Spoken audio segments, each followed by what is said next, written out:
За махны экспорт нэмэгдээд бас юм явж байгаа сайхан байгаа болж байгаа. Гэхдээ за урдчигтар бид хэд нэг хялгантад байдаг яг махны чиглэлээр үйлдвэрлэж явахтай. Махны чиглэлээр эрчимжүүлсэн аж ахуй гэдэг нэртэй нэг 1000 үхрийн фермер орлоо. За энэ бодлогын уялдаа холбоотой асуудлуудыг бас л яг хөндөж байна. Жишээлх юм бол газартай холбоотой асуудал хөндөгдөд байгаа. Үхрийн ферм махны чиглэлийн төрөлцсөн ферм байгуулдаг. Гэтэл газар олголттой холбоотой нөгөө бэлчээртэй холбоотой асуудлууд ингээд нэлээд төвшөнд хөндөгдөд явчих. За яг хөө зээл энтер гээд ингээд ботхоор бас л тодорхой хэмжээнд ярьж байгаа асуудлууд байна. Гэхдээ гол тулгамдсан ярьж байгаа асуудал бол ерөөсөө л бэлчээр. Одоо бид нар ингээд ногоон тижээл гэдэг юм уу, тижээлээ тавиад тижээгээд малчтаасаа ялангуяа хялгант дээр нөгөө улаан тарлан гэдэг лөө үхрнүүд нь байна. Тэгээ энийгээ бид нар бэлчээх газар гэдэг ингэхээр ерөөсөө нутгийн иргэдтэй малчтайгаа бид нар ингээд ерөөсөө болж өгөхгүй зохицохгүй бид нар байна. Хоёрдугаарт малын бэлчээрийн дөрөлтөлтэй холбоотой асуудлуудыг яг төрөөс ямар бодлого арга хэмжээ авч явуулах юм бэ? Бид нар жишээлбэл өгчүүл 100-200 гагаар нөхчүүл зарим нь одоо ээлжлэх, сөөлжлөх хэлбэр дээр бид нар бас тодорхой хэмжээнд өнжөөхийг өнжөөгөөд ингээд зохион байгуулалт хийгээ явуучих бас боломж нэгтэлтэй байгаа.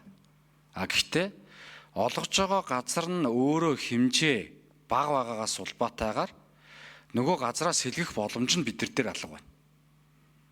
Мэдээж одоо тэр үхэрч нь ороод талхлаад гараа явуучвал энд одоо юу үлдэх вэ? Нөгөө талдаа малын тижээл тариалах газар олголтыг шийдэж өгөх боломж ус байна уу? Ерөөсөө газартай холбоотой, бэлчээртэй холбоотой харилцааг л яг энэ ферм дээр бол маш хэмжээгээр хөндөж байна. За дээрэс нь тэр тодорхой хэмжээнд гадаад руу гарч байгаа экспорттой холбоотой асуудлууд дээр яг зүгээр сая нэг хэдэн компани нэр нөгөө тоонууд байна л д. Гадуур явж байгаа дээр бол тухайн тусгай зөвшөөрөл авсан компани тусгай зөвшөөрлөөр дамжуулан экспорт нь гаргадаг процессын асуудлуудыг хөндөд байгаа юмнууд байна.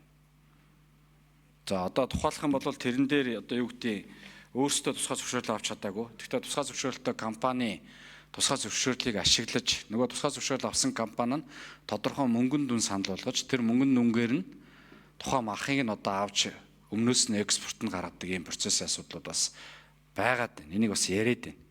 Тэгэхээр энэ дээр жишээлбэл ямар бодлогын арга хэмжээнүүд авах вэ? Нөгөө нэг 20 цэртэй холбоотой асуудлын төсөөсөг өндөгдөн. Тэндээс ямар нэг байдлаар өвчин илэрд юм уу? Ямар нэг байдлаар асуудлууд үүсээ явахад хэд нэмэр хариулах вэ? Цайд хариулах 6 нэмэр.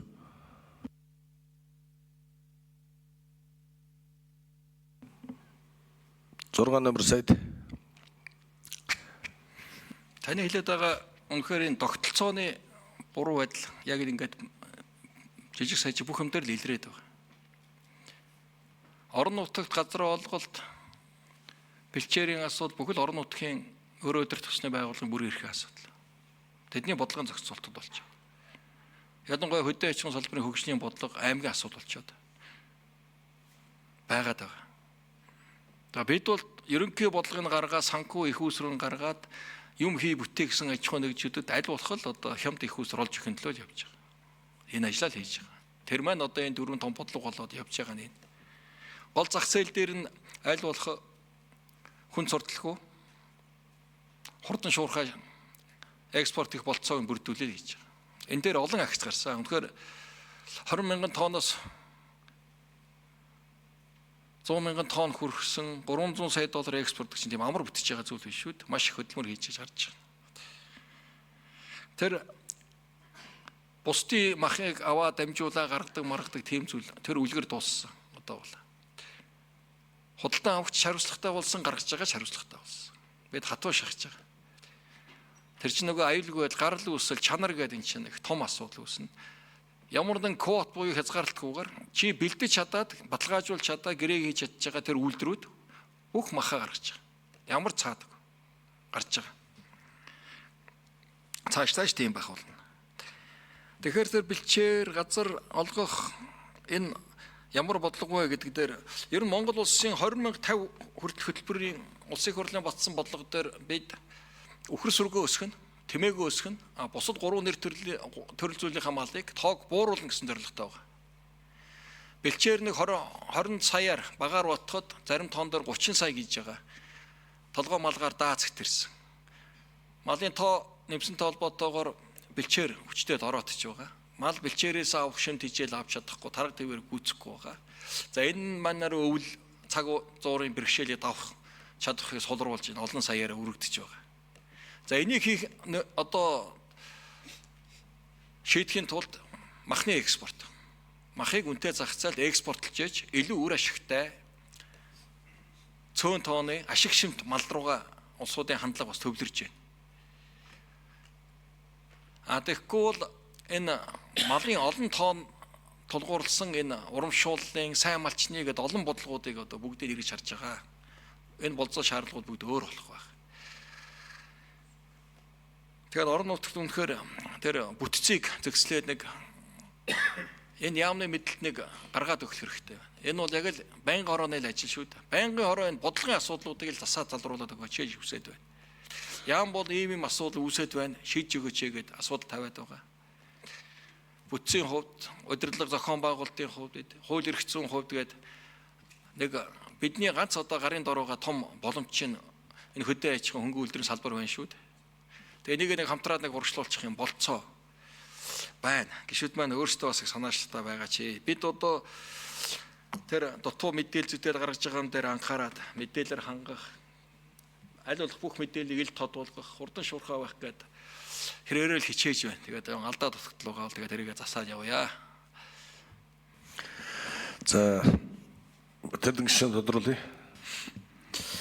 Харин тэр тогтолцооны асуудлыг одоо тэгээ хэдүүлээ засахын төлөө явахгүй болохгүй байна л та. За хуучин хөдөө аж ахуйн сайдаар ажиллаж исэн сэргэлэн элч сайдтай биднээс уулзаад ярилцж байсан. Одоо зүгээр жил орчмын дотор яаж засагдсаныг би сайн мэдэхгүй болохоор зүгээр тодруулан асууч гэж бодож байгаа. Тухайн үед сэргэлэн элч сайдтай уулзж байхдаа Кувейт руу, Сауди Арабын тодорхой Арабын орнууд руу гаргаж байгаа махтай холбоотой килограмм тутмын $7 гэдээ бид нар ярьсан байж идэл дотоодоос Монголоос өөрсдөө наан цанагсээр байгаа үнийн өрсөлдөөн рүү оруулаад $5, $4, $3, $2 гэдэг бүр ингээд буулгаад болохгүй байна. Одоо бид нар бол маха үнэтэйгээр экспортлмоор байдаг. Авъя гэсэн сонирхол нь өндөр байгаад байдаг. Тэгэхээр энэ дээр одоо бид нар жишээлбэл тэнд байгаа элч сайдын яриа нь юм байхад бид нар энэ дээр яамнаас тодорхой хэмжээнд үнийн бодлоготой холбоотой гадагшаа экспортлж байгаа дэр шүү. Тийм ер нь тусдаа явж байгаа бодлогын шин чанартай юмнууд бас байдгүй байгаа юу гэж асуух гэж байна. Гэр сайдруулъя. За ийм байдал бүхий л одоо төвшөнд байгаа л да байсан. Би байсан гэж хэлэх гээд байна. Хийсэн ажил бол сайдын дэргэд үр тарианы, ноолуурын, ноосны, арьс ширний, махны гэж зөвлөлүүд байгуулагдсан. Техникийн бодлогын гэдэг. Махны холбоо ер нь бүх холбоодыг нэг болгож байгаа. Зөксөлж байгаа. Тостоо 2-3 байсан холбоо нийлүүлээд махны холбоо бол нэг л холбоо. Тэгээ холбоотойгоо яам хамтран ажиллах бодлогынхон бид нар гэрээнүүдэд байгуулсан. Яам юун дээр нь дэмжлэг үзүүлэх вэ? Холбоо дотоод зохион байгуулалтаа яаж хангах вэ? Чанар стандартаа сайжруулах вэ? За ялангуяа саяны тэр үнийн өрсөлдөөн дээр үн унгааж байгаа ийм байдлыг яаж одоо урсан сэргийлэх вэ гэдэг юмудаа бүгд тэр гэрээ хэлцээр дээр тавиад мөрдөөж авцсан. Одоо ноолуур дээр ихэд мөн адил. Ямар үйлдвэрүүд ямар тоон төхөөрөмжөө бид нар сайжруулах ёстой гэдгээ яамч мэдэж байгаа, үйлдвэрч мэдэж байгаа. Буюу ингээд бүх юм ил тод мэдээ солилцоод юм хамттай ажиллагаа холбоотуудтайгаа их тулгуурлаж яв.